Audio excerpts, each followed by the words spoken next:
कल उद्धव ठाकरे भी लाइव थे और उन्होंने कुछ बातें और कुछ सवालों के जवाब दिए हैं। महाराष्ट्र के मुख्यमंत्री हैं, उन्होंने कहा कि वायरस की श्रृंखला तोड़ने में महाराष्ट्र को कामयाबी फिलहाल नहीं मिली है, आगे कैसे कदम उठाने होंगे देखना होगा। लोग अपने घरों में रहें, लॉकडाउन के नियमों का पालन करें। हमेशा तो लॉकडाउन नहीं रह सकता, इसको अपने जीवन का हिस्सा बनाना पड़ेगा। जितना आप एहतियात बरतेंगे उतने हालात बेहतर हो सकेंगे।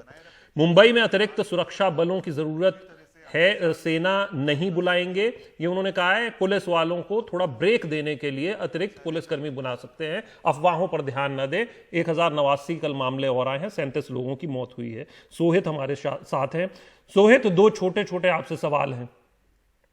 एक तो कल जो हुआ शाम 6 सवा 6 के करीब, मैं भी देख रहा था, उस पूरे प्रकरण के बाद क्या कोई प्रतिक्रिया उस पर या आपकी कोई और बातचीत, क्योंकि उसके बाद आप कट गए थे, उसके बाद की मुझे जानकारी नहीं है, ना हमारे दर्शकों को। और दूसरा, उद्धव ठाकरे ने जो बात कही कल लाइव के दौरान, एक चीज उन्होंने क्लियर कर दी कि अतिरिक्त वो कोई केंद्रीय बल नहीं बुला रहे, हां आराम देने के लिए कुछ पुलिसकर्मी आ सकते हैं।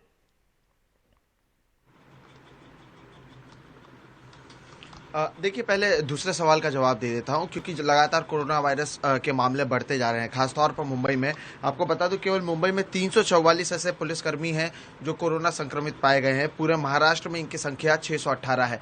मुंबई में जब 3 दिन में 3 पुलिसकर्मियों की मौत हुई थी, उसके बाद ये तय किया गया था कि 55 साल के ऊपर के जो पुलिसकर्मी हैं वो अब काम पे नहीं आएंगे, वो घर पर बैठेंगे। 52 साल के ऊपर अगर जिन्हें किसी भी प्रकार की बीमारी है, वो चाहे डायबिटीज हो या दूसरी बीमारी हो, उन्हें भी कहा गया था कि आप घर पर बैठेंगे, आप ड्यूटी पर नहीं आएंगे।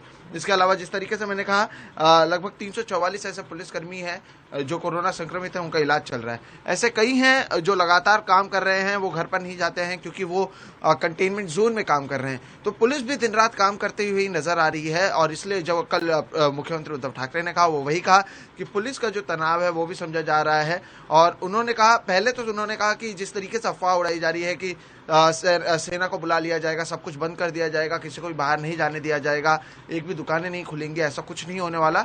हाँ, लेकिन उन्होंने ये कहा कि जिस तरीके से पुलिस पर दबाव बना हुआ है, कुछ दिन पुलिस को आराम देने के लिए अर्धसैनिक बल को जरूर बुलाया जा सकता है, उसके लिए केंद्र सरकार से बात चल रही है। लेकिन अर्धसैनिक बल अगर महाराष्ट्र या मुंबई में आते हैं तो इसका क्या मतलब समझा जाए? कहीं ना कहीं आप समझिए कि पुलिस कर्मियों के ऊपर बिल्कुल तनाव है और उनको आराम देने, साथ ही साथ जो हालात हैं, हम देख रहे हैं कि लगातार संक्रमण का असर बढ़ रहा है, लगातार लोग सड़क पर चल रहे हैं। सायन अस्पताल में हमने देखा है कि किस तरीके से एक ही वार्ड में शव को भी रखा जाता है, वहाँ पर लोग भी हैं। आर्थर रोड जेल में 70 से ज़्यादा लोग जो है कोरोना संक्रमित हो जाते हैं। तो पुलिस अकेले ये सब हैंडल नहीं कर पाएगी, क्योंकि पुलिस के पास भी संख्या कम है और 55 से ऊपर वालों को क्योंकि बैठले कहा गया, तो और भी संख्या कम हो जाती है। सैकड़ों की तादाद में उनके लोग संक्रमित पाए गए हैं। तो इसलिए अब केंद्र सरकार से लोगों को बुलाया जाएगा ताकि हालात काबू में किया जाए। एक बार फिर से उद्धव ठाकरे ने कहा कि लोगों को संयम बरतने की जरूरत है। मजदूरों से बात की हिंदी में और कहा कि आप रुकिए। वहीं जो पहला आपका सवाल था उसका जवाब दे दूं, तो दूसरी तरफ जो लोग हैं वो लगातार सड़कों पर पटरी पर चलते जा रहे हैं। शशांक, कल हुआ ये कि कल हम लोग दिन भर भी वहां से हमने इंग्लिश के लिए, एनडीटीवी 24/7 के लिए, एनडीटीवी इंडिया के लिए, हमारे यूट्यूब चैनल के लिए, सबके लिए दिन भर वहां पर काम किया। दिन भर हमने रिपोर्टिंग की। दिन भर में मैंने कम से कम 200 से 300 लोगों को वहां से जाते हुए देखा। वो ब्रिज के नीचे हम रुके थे क्योंकि वहां पर हमें पता था कि छांव है, दोपहर के समय वो वहां पर आएंगे, पानी पियेंगे, आराम करेंगे।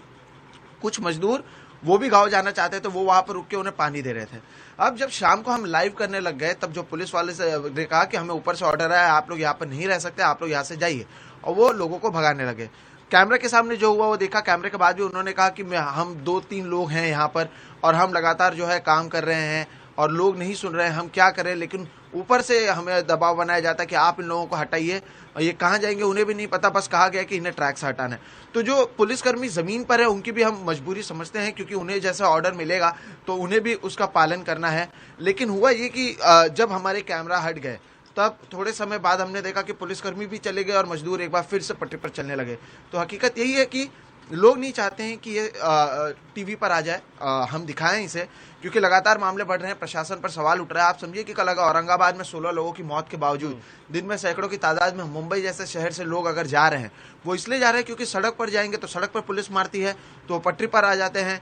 देखिए, मुंबई और थाने के बीच में ये मुलुंड पड़ता है, तो उन्हें पता है कि अगर मुंबई से थाने जाना है तो वो टोल पर पुलिस पकड़ेगी, पुलिस उन्हें आगे जाने नहीं देगी, और वो यहाँ पर रुकना नहीं चाहते। यहाँ पर उनके हालात खराब है, इसलिए ये अब पटरी पकड़कर थाने के आगे तक जाते हैं, फिर आगे निकलकर सड़क पकड़ के मुंबई नासिक रोड पकड़कर 5-6 दिन जाते हैं। मैंने लोगों से भी पूछा कि आप लोग क्यों इतनी परेशानी कर रहे हैं। छोटे छोटे बच्चे हैं, 9, 10, 11 साल के, उनका कहना है कि अगर हमारी यहाँ पर क्षमता होती रुकने की, मकान मालिक कहीं पर पैसा मांग रहा है, कहीं पर हमें खाना नहीं मिल रहा है, 2 महीने से काम नहीं है, घर का राशन खत्म हो चुका है, मकान मालिक दिन रात पैसा मांग रहा है, तो हम करें क्या। गांव से पैसा मंगा रहे हैं आधे से ज्यादा लोग, और फिर पैदल चल रहे हैं। 200, 500, 1000, 2000 रुपया है जो यहाँ से उत्तर प्रदेश, बिहार, झारखंड जाने के लिए है। तो ये जमीनी हकीकत है। बिल्कुल पुलिस के ऊपर भी दबाव है, तनाव है।